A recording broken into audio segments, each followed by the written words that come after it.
Everyone, आप सभी का मेरे इस YouTube चैनल पर स्वागत है। फ्रेंड्स, आज का हमारा टॉपिक रहेगा how to choice optional strategy. आप वैकल्पिक विषय का चयन कैसे करें, इस विषय के बारे में आज मैं आपसे डिस्कशन करूंगी। इससे पहले मैंने 2 वीडियो अपलोड किए थे, पीटी और मेंस का सिलेबस डिस्कशन किया था। अगर आप वो वीडियो देखना चाहते हैं तो मेरे चैनल को सब्सक्राइब कर ले और मेरे चैनल पर जाके आप उस वीडियो को देख सकते हैं। तो चलिए आज हम ऑप्शनल के बारे में बात करते हैं। देखिए फ्रेंड्स, मैंने आपको ये स्लाइड पे बता दिया है अकॉर्डिंग वाइज आप किस बैकग्राउंड से हैं। यानी कि अगर आप आर्ट्स, कॉमर्स या साइंस बैकग्राउंड से है तो ये जो विषय दिए हुए हैं सब्जेक्ट्स वाइज आप इस ऑप्शनल को चूज़ कर सकते हैं। लेकिन एक बात का विशेष ध्यान रखें, ऑप्शनल सब्जेक्ट ऐसा ले जो आपको जीएस के पेपर में हेल्प करता हो। ठीक है, तो आप मेरी स्लाइड पर देख लीजिएगा। आप सब्जेक्ट वाइज कोई भी अपने अकॉर्डिंग ऑप्शनल चूज़ कर सकते हैं जो आपको अच्छा लगता हो, आपका इंटरेस्ट हो उसमें। यहाँ पे मैंने पासिंग कट ऑफ बताया है आपको, जो प्रीलिम्स एग्ज़ाम्स में हिंदी मीडियम और इंग्लिश मीडियम का कितना रिजल्ट रहता है। तो इसको आप देख लेना, 2011 से 2016 तक बताया है। इसी के साथ जो एक यूपीएससी है वो एनुअल रिपोर्ट तैयार करती है। ठीक है, उसमें ये बताया जाता है कि जो ऑप्शनल होता है उसमें कितने बच्चे अपेयर होते हैं और उसका कितना रिजल्ट आता है। तो यहाँ पे मैंने आपको 2008 से लेके 2016 तक की रिपोर्ट बताई है। जैसे कि 2008 ये 2019 का है, 2010, 2011, 2012 का है, 2013, 2014 और ये है 2015 और लास्ट ये है 2016 का। तो आप इसमें देख लेना कि कितने किस सब्जेक्ट में नंबर आए हैं। तो आप उसके अकॉर्डिंग या अपने इंटरेस्ट के अकॉर्डिंग कोई भी सब्जेक्ट ले सकते हैं। ठीक है, अब इसमें जो सबसे कम डाउन रिजल्ट रहता है वो मैथ का और लॉ का ही रहता है। देख लीजिएगा आप कितना डाउन रिजल्ट है। ठीक है, अब जब आप एक ऑप्शनल की शुरुआत करते हैं, how to choose optional for civil service exam, तो आप जहाँ से स्टार्ट करते हैं, कैसे उस ऑप्शनल को आप एक अच्छा बना सकते हैं। जैसे कि स्टार्ट आपने किया, वहाँ से आप जैसे आपने पढ़ना स्टार्ट कर दिया, ठीक है, तो आप उसके बारे में पहले सोचोगे, एनालिसिस करोगे, विश्लेषण करोगे किसी टॉपिक के बारे में, प्लानिंग तैयार करोगे, कितने दिन का प्लान बनाओगे, कितने दिन में आप उस ऑप्शनल को तैयार करोगे। ठीक है, फिर ट्राई यानी कि कोशिश करते रहना। ठीक है, do again and keep on doing, यानी कि आपका जब तक ऑप्शनल मजबूत नहीं बन जाता है आपको उसमें रुकना नहीं है। हाउ टू चॉइस ऑप्शनल, तो ऑप्शनल को कैसे चयन करें, तो इंटरेस्ट यानी कि रुचि रखता हो, डिस्क्रिप्टिव यानी कि अंकदाय, वो सब्जेक्ट आपको जो जीएस के पेपर होते हैं उसके साथ भी मैच करता हो और ऑप्शनल में आपको बहुत अच्छे नंबर दिलाता हो। बैकग्राउंड यानी कि उसकी पृष्ठभूमि कैसी हो। Current affairs should not be coordinated, यानी कि करंट अफेयर्स से वो तालमेल न रखता हो। अगर आप पब्लिक एडमिनिस्ट्रेशन और पॉलिटिकल साइंस ऐसे जो ऑप्शनल सब्जेक्ट्स होते हैं वो पूरे के पूरे करंट अफेयर्स के साथ जुड़े रहते हैं, और ऐसे ऑप्शनल को आपको करंट के साथ जुड़े रहना बहुत ज़रूरी है, क्योंकि सारे क्वेश्चन करंट से रिलेटेड पूछे जाते हैं। तो आप ऐसा ऑप्शनल चूज़ करें जो करंट से मुद्दा ना बताया जाता हो, क्योंकि करंट से हमें बचना चाहिए, क्योंकि वही हमें कहीं ना कहीं कम मार्क्स दिलवाता है। ठीक है, बेनिफिट्स इन जनरल स्टडी, यानी कि ऑप्शनल हमारे जनरल स्टडी में हेल्प करता हो। अगर आप अपने एक ऑप्शनल को पर्सनली अच्छे से तैयार कर लेते हो तो आपका आधा जीएस का सिलेबस कवर हो जाता है उसमें, तो जीएस में इतनी मेहनत नहीं करनी पड़ती है। ऐसे में हेल्प करता है, इंटरव्यू में भी हेल्प करता है आपका, और इजीली फाइंड कनेक्ट नोट्स, आप उसके नोट्स भी इजीली तैयार कर सकते हो। Self learning is possible and do not cram and safe topic for Hindi medium.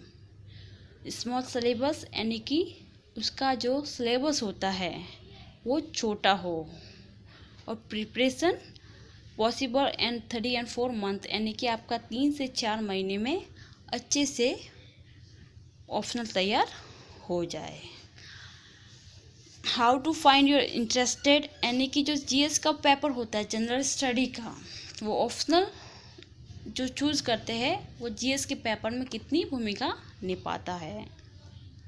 Graduation and post graduation यानी कि जब आप कॉलेज बैकग्राउंड से ही आपने ऐसे विषय को रखा है जो आप जाके उस मेंस ऑप्शनल में भी सिलेक्ट कर लेते हैं। सपोज़ करो आपने हिस्ट्री पढ़ा है, हिस्ट्री आपने रखा था, ठीक है, कॉलेज में, तो आपने कॉलेज में 5 साल हिस्ट्री को पढ़ा और वही हिस्ट्री अगर आप आके यहाँ पे मेंस में रखते हैं तो आपकी आधी तैयारी तो वैसे ही हो चुकी थी, क्योंकि आपने बहुत लंबा सफ़र इस सब्जेक्ट के साथ जुड़ा था, ठीक है। तो इसके बेनिफिट्स आपको पता होंगे कि सब्जेक्ट्स के क्या बेनिफिट्स है। You are already similar with the subject, ठीक है, तो आप इस सब्जेक्ट से ऑलरेडी परिचित है। And you already invested 3 to 4 year in the subject यानी कि आप पहले से ही सब विषय के साथ 3 से 4 साल से जुड़े हुए हैं। No need to start from the beginning and give you an extra aids in comparison to those who choice other subject. इसके अलावा भी आप अगर आपको लगता है तो आप किसी और सब्जेक्ट को ले सकते हैं। अब due to low result in Hindi medium, Hindi medium का जो रिज़ल्ट है वो इतना डाउन क्यों रहता है? तो passing Hindi medium student less in pre exam, अधिकतर हिंदी मीडियम के स्टूडेंट जो है वो प्री एग्ज़ाम में ही फेल हो जाते हैं। सेलेक्टिंग हिंदी लिटरेचर, ऐसे सब्जेक्ट को वो चूज़ कर लेते हैं। Do not write the answer according to the question, जो प्रश्न पूछा जाता है उसी को अकॉर्डिंग वो आंसर नहीं लिख पाते हैं या दे पाते हैं, इसकी वजह से भी वो फेल हो जाते हैं।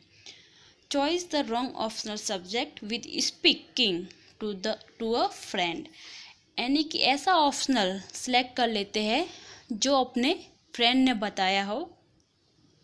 फ्रेंड बोलता है कि मैंने ये पहले ही अपना ऑप्शनल लिया है तो आप भी ये ले लो, बहुत अच्छा ऑप्शनल है, तो आपको ऐसा नहीं करना है, आपको वही ऑप्शनल लेना है जो आपको रुचि हो उस ऑप्शनल में। और selecting an optional subject for listing to an interview, यानी कि जो इंटरव्यू में बच्चे सेलेक्ट हुए हैं और आप उनके वीडियो देखते हैं तो आप उनसे इम्प्रेस होके भी वो ऑप्शनल चूज़ कर लेते हैं कि नहीं, इन्होंने ऑप्शनल लिया था तभी इनका सिलेक्शन हुआ है तो मैं भी यही ऑप्शनल लूँगा, तो ये आपकी गलतफहमी होगी, क्योंकि उनकी स्ट्रेटजी अलग थी, उनकी रुचि उस सब्जेक्ट में थी, इसलिए उन्होंने वो सब्जेक्ट चॉइस किया, ना कि उन्होंने किसी टॉपर को देखकर वो सब्जेक्ट चॉइस किया था। टॉपर हमेशा वही बनता है जो अपनी रणनीति बनाता है, ना कि दूसरों की रणनीति पे चलता है। तो आपको भी अपनी रणनीति पे चलना है, ना कि दूसरों की रणनीति पे, ठीक है। तो आप ऑप्शनल को अपने इंटरेस्ट के हिसाब से चूज़ करें, ना किसी के कहने पर। इम्पोर्टेंट ऑप्शनल सब्जेक्ट, अब देखिए आप कोई भी अगर ऑप्शनल चूज़ करते हैं तो आप में वो गुण होने चाहिए। जैसे कि इसमें फ़िलोसॉफ़ी दिया हुआ है, तो फ़िलोसॉफ़ी में ये जो पॉइंट दिए हुए हैं, जैसे कि अमूर्त विषय पढ़ने में मन लगता हो आपका, आत्मा, परमात्मा, ईश्वर, आध्यात्मिक विषय में समझ रखते हो, और थिंकर पढ़ने की अगर रुचि रखते हैं आप, तो ही फ़िलोसॉफ़ी ऑप्शनल को लीजिएगा आप, ठीक है। फ़िलोसॉफ़ी ऑप्शनल बहुत ही मेरे हिसाब से बहुत ही हार्ड होता है, क्योंकि उसमें इतने दार्शनिक और इतने थिंकर्स होते हैं ना कि आप उसको कभी पढ़ ही नहीं पाओगे। इसमें अधिकतर मोस्टली जो भाषा भी है वो संस्कृत यूज होती है, ठीक है। तो अगर आपका इंटरेस्ट है तो आप ज़रूर लीजिए, लेकिन अगर आपने किसी टॉपर का वीडियो देखकर आपने लेने की कोशिश की है तो ये आपको आगे जाके बहुत बड़ा नुकसान में डाल सकती है। हिंदी साहित्य, हिंदी लिटरेचर सब्जेक्ट, बच्चे हिंदी माध्यम के सिलेक्ट तो कर लेते हैं, लेकिन उनकी जो हिंदी होती है वो पहले से बहुत वीक होती है और वो ऐसे ही सब्जेक्ट ऑप्शनल को चूज़ कर देते हैं और ऑप्शनल में उनके मार्क्स इतने नहीं आ पाते हैं और उनका पूरा साल बर्बाद हो जाता है उसकी वजह से। जैसे कि अगर हिंदी साहित्य लेते हैं तो आप में हिंदी साहित्य में रुचि हो, आपको कहानी कविता लिखने में रुचि हो, आप लेखन शैली में अच्छे हो, आप स्नातक या प्रास्नातक में हिंदी साहित्य विषय का अपना अगर अध्ययन किया है, जैसे कि आपका ग्रेजुएशन या पोस्ट ग्रेजुएशन में हिंदी सब्जेक्ट रहा था, तो आप हिंदी लिटरेचर एंड हिंदी साहित्य ले सकते हैं। ज्योग्राफी के लिए आप अगर विज्ञान के विद्यार्थी है, आपको ड्राइंग और मैपिंग में अच्छी रुचि है, तो आप इस सब्जेक्ट को लें। राजनीतिक विज्ञान में आपको इस विषय में अच्छी सोच रखते हो, अगर आप राजनीतिक विज्ञान में अच्छी सोच रखते हैं, मनन मंथन करते हैं, अंतर्राष्ट्रीय संबंध में रुचि रखते हैं, यानी कि जो इंटरनेशनल रिलेशनशिप होते हैं हमारे देश विदेश के साथ, अगर आप उसमें रुचि रखते हैं और प्रतिदिन करंट अफेयर्स पढ़ते हैं, तो ही आप इस सब्जेक्ट को ले, क्योंकि जो पॉलिटिकल साइंस सब्जेक्ट है वो पूरा का पूरा करंट अफेयर्स के साथ मुद्दा उसका जुड़ा रहता है। ठीक है। फिर लास्ट में है लोक प्रशासन, यानी कि पब्लिक एडमिनिस्ट्रेशन। तो ये गवर्नेंस, प्रशासनिक, जिला अधिकारी की भूमिका, प्रशासन में समझ विकसित करना, ये सब रुचि होनी चाहिए आपको। और जो लोक प्रशासन होता है वो लबासना, यानी कि लाल बहादुर शास्त्री एकेडमी जो है हमारी ट्रेनिंग सेंटर आईएएस का, वहाँ पे इसका बहुत बड़ा रोल होता है। तो अगर आप लोग प्रशासन लेते हैं तो आपका का भूमिका निभाएगा ये। देखिए, सबसे पहले तो ये आपका जो ऑप्शनल अगर आप पेपर चूज करते हैं तो सेकंड पेपर जो पॉलिटी एंड गवर्नेंस का होता है ना, वहाँ पे आपकी भूमिका निभाएगा। आपका कहीं ना कहीं एथिक्स में ये भूमिका निभाता है और ये इंटरव्यू में भी कहीं ना कहीं आपका रोल निभाएगा। और जब आप ट्रेनिंग के लिए चले जाएंगे तब इसका सबसे बड़ा मॉडल लोक प्रशासन का रहता है। ठीक है। तो मैंने आपको स्लाइड में बताया भी था, जो एनुअल रिपोर्ट जारी करता है यूपीएससी, तो उसमें भी आपने देखा होगा कि पबेट का बहुत अच्छा स्कोरिंग मार्किंग रहता है। ठीक है। लेकिन आप अपने इंटरेस्ट के अकॉर्डिंग लीजिए, किसी के कहने पर, ना मेरे कहने पर, ना किसी टॉपर के कहने पर ले। ठीक है। हिस्ट्री में आप अगर उसकी विरासत संस्कृति से परिचित है, रुचि रखते हैं, उसकी परंपरागत रुचि या तथ्य पढ़ने में रुचि रखते हैं, तो आप हिस्ट्री सब्जेक्ट को ले सकते हैं। अब है ये UPSC IAS exam previous year की कट ऑफ है, ये मेंस की कट ऑफ है। मैंने कल जब मेंस का सिलेबस डिस्कशन किया था तब मैंने इस कट ऑफ को बताया था कि जो OBC, general OBC, SC ST की कितनी कट ऑफ रहती है। टोटली जो 1750 मार्क्स का होता है उसमें according category wise cut of the गई है। ठीक है। तो आप इसको मेरा पुराना वीडियो भी देख सकते हैं और आप स्लाइड को देखकर भी समझ सकते हैं। और इसमें आपको क्या क्या पढ़ना है, तो जैसे देखिए एनसीईआरटी ओल्ड और न्यू दोनों ही हैं। तो पॉलिटी के लिए 11th की है, हिस्ट्री के लिए 6 और 12, ज्योग्राफी के लिए 6, 12, साइंस के लिए 9 और 10th की, और इकोनॉमी के लिए 11। और सभी के की पॉइंट तैयार करें आप। ठीक है। क्योंकि स्टडी करना और एक रिवीजन करना बहुत बड़ा फ़र्क होता है।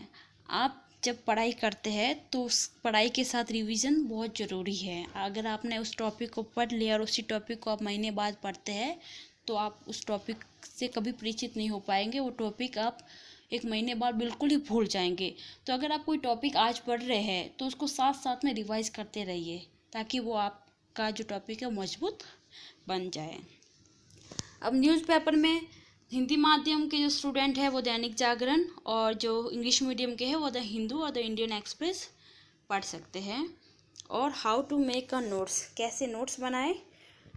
तो नोट्स आप सभी टॉपिक के ना बनाएं, जो इम्पोर्टेंट टॉपिक रखता हो उसी के नोट्स बनाएं। करंट अफेयर्स के जो नोट्स है वो आप सेल्फ बनाएं, नोट्स की पॉइंट उसके तैयार करें। ठीक है। और फैक्ट्स को निकालें आप, ताकि आपको जो आंसर राइटिंग करने में वो पॉइंट काम में आए। ठीक है। और ये इम्पोर्टेंट मैंने वेबसाइट बताई है, ये ऑफिशियल वेबसाइट है। ये जो करंट अफेयर्स में बहुत अच्छा आपको यहाँ से करंट अफेयर्स के सोर्सेज मिल जाएंगे, तो आप यहाँ से पढ़ सकते हैं, इन वेबसाइट को खोलकर भी पढ़ सकते हैं। ठीक है, तो आज मैंने आपको बताया how to choice optional subject. ठीक है, तो मैंने इसमें क्या बोला आपको, आप ऐसा ऑप्शनल चूज कीजिएगा जो आपकी उसमें रुचि हो। आप अधिकतर जब इसकी तैयारी करते हैं तो ऑप्शनल के बारे में ज़्यादा सोचते हैं कि मैं क्या ऑप्शनल लूँ। हज़ारों लोगों से बात करते हो आप लोग, सर मुझे ये बता दीजिए, मुझे ये ऑप्शनल रखना चाहिए। आप उनसे क्यों पूछते हैं? आपको अपने आप को पता है कि मुझे कौन सा ऑप्शनल रखना चाहिए, क्योंकि आपको पता है कि मुझे इसी सब्जेक्ट में रुचि है। और आपको बिल्कुल ही नहीं पता, जैसे कि 12th पास आउट बच्चा है कोई, उसको बिल्कुल ही नहीं पता है कि मुझे क्या लेना चाहिए। तो सबसे पहले वो बच्चा अपनी जब तैयारी स्टार्ट करे तो पहले जीएस के पेपर को पढ़े, क्योंकि जब जीएस के पेपर पढ़ेगा तभी तो उससे पता पड़ेगा कि हाँ मुझे इस सब्जेक्ट में अच्छा खासा समझ आ रहा है। तो वो 1 साल तो पहले अपनी जीएस की पढ़ाई में ध्यान दे, और उसके बाद उसको अपने आप से पता पड़ जाएगा मैं यही ऑप्शनल रखूँगा और यही मेरा ऑप्शनल अच्छा खासा मुझे मार्क्स दिलवाएगा। उसे अपना आप ही एहसास हो जाता है, उसको ना किसी वीडियो की ज़रूरत है, ना किसी टॉपर की, या ना किसी टीचर की ज़रूरत है। ठीक है, तो ऑप्शनल आप अपने अकॉर्डिंग लीजिए, किसी के बहकावे में या किसी के कहने में आके ना लीजिए। ठीक है, तो आज मैंने आपको बताया था ऑप्शनल से रिलेटेड। अब मैं कल से क्लास स्टार्ट करूँगी पॉलिटी की। तो फ्रेंड्स, अगर आपको मेरे वीडियो पसंद आ रहे हैं तो प्लीज़ सब्सक्राइब, लाइक और शेयर करना ना भूलें। अगर कोई गलती भी होती है तो आप कमेंट बॉक्स में लिखकर मुझे ज़रूर बताएं, ताकि मैं अपने जो आने वाले वीडियो में सुधार कर सकूं। धन्यवाद।